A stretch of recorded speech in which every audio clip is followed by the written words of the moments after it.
Hey everybody, welcome back to the Horror Academic, and this is another opportunity that I don't usually get on the show to review a new movie. Pretty new movie, at least. A movie that just a couple weeks ago came out on Blu-ray.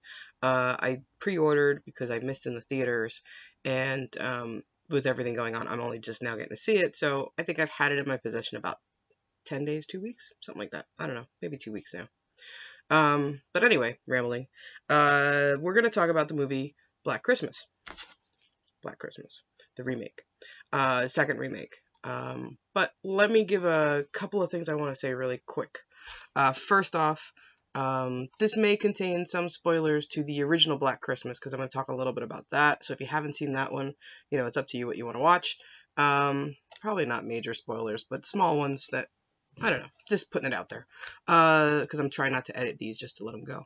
The other thing is, I am going to say, this movie got a lot of flack. I'm going to start off by saying I did enjoy the movie, but I am going to talk a little bit about things I didn't like about it. The first thing I didn't like about it is the fact that it's a remake. Just the same problem I had back, like 15 something years ago when the remake of Dawn of the Dead came out. I liked that movie. Big problem, though, for me was that it was called Dawn of the Dead. It was a good zombie movie. Yeah, it took place at a mall, but that was really about all that it had in common with the original Dawn of the Dead. And I know because I asked the filmmakers, some people who were there might remember, I was at a, Fangoria convention, Chiller convention, one of those, and asked the producers of the film, why did you call it Dawn of the Dead? And they said, because that's how we got financed. And I understand that's the reality of horror movies.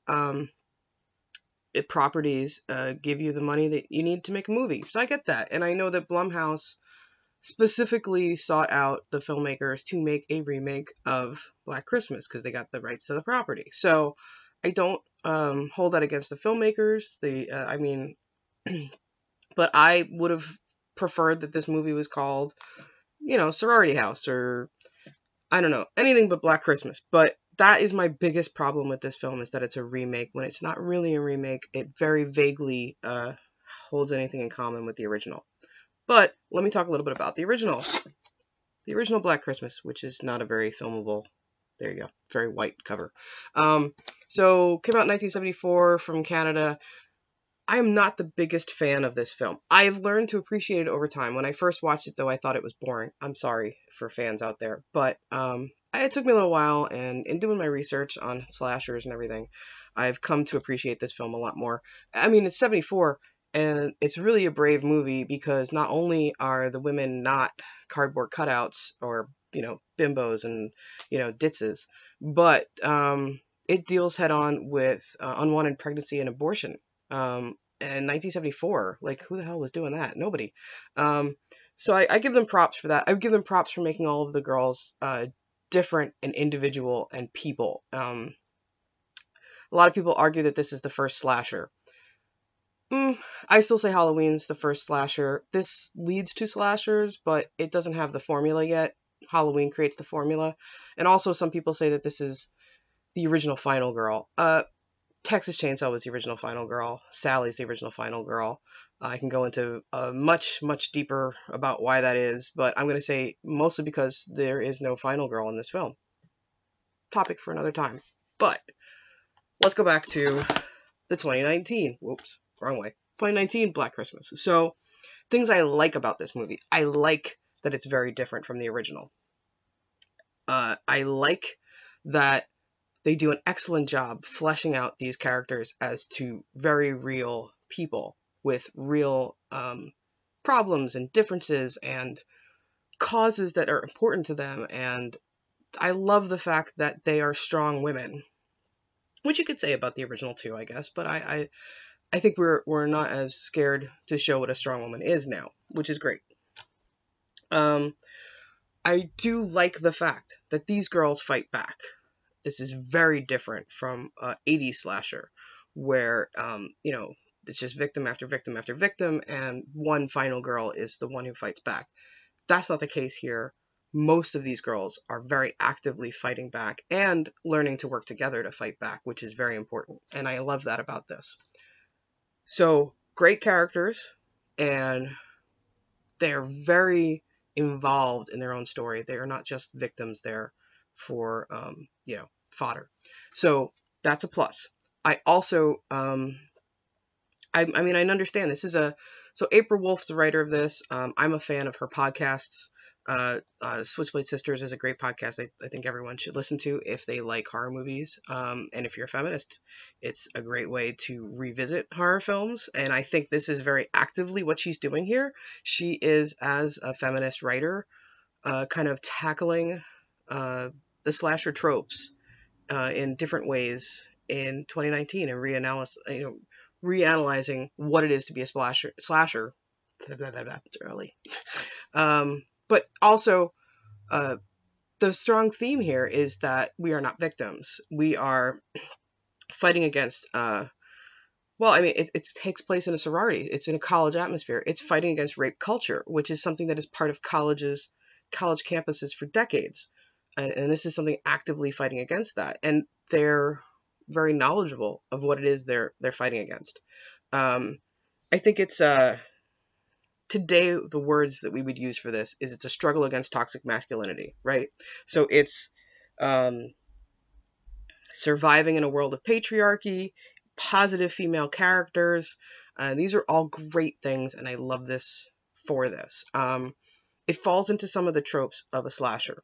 Not all of them in a positive light. There is, like most slashers, there's one or two kills very early off in the film to get you kind of sucked in, and then you spend a good maybe half hour or a middle chunk of the film getting to know your characters and care about them. And then, the horror ramps up again, and we have like the actiony portions of the slasher genre. So it still follows that format. It still starts with a kill, which is very atmospheric, very well done.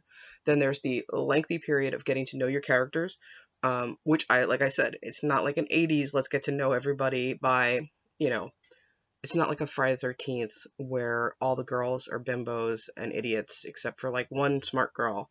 And I mean, I know I'm oversimplifying, but you guys know the trope. It's fighting against that, but it's still falling into the trap of we're going to take a really long time to make sure you know the backstory of all these girls, their relationships together, and any kind of struggles that they have together. Which is important, and for you to care about them later in the story to make sure that you want them to survive. That all needs to happen, and I understand that. But it's still kind of categorical trope of the slasher. So it's a formatting thing, and it's just it fits the format. There's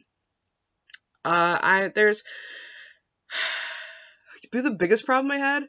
Why are text messages so small on the screen? I know it's really important to see what the guy is texting at them, but I'm not watching this theater, so, and I don't have a small TV. My TV's fine. I couldn't catch all the text messages. Sometimes it's like this back here, and I'm like, all right, guys, you got to tell me what that says. So if you're making a movie and there's text messaging involved, put it up in the cameras, like right up there so I can read it for sure, okay?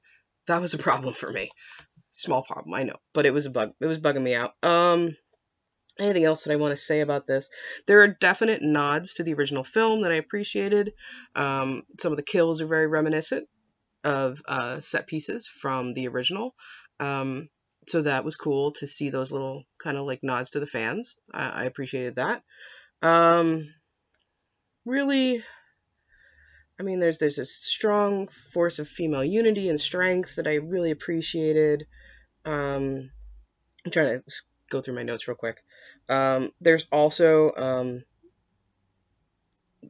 message that not all men are evil, which is a good message too. There are a couple of guys who are redeemable, and there are a couple of guys who aren't part of the problem, and I like that they include that as well. So, good points there.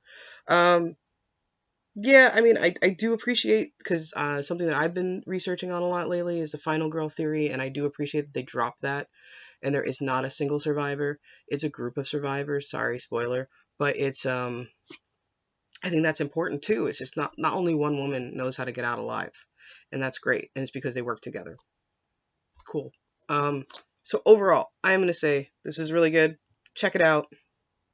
I mean, even if you're not a fan of the original like me, I mean, yeah, I do appreciate it now, and there's certain things I really like about this film, and the comedy in it I think is really smart.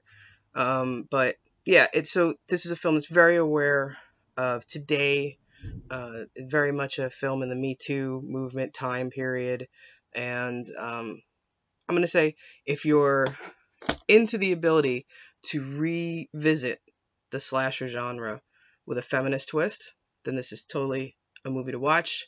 I give it a thumbs up. I know it's not for everybody, but I really liked it. See you guys next time. Bye.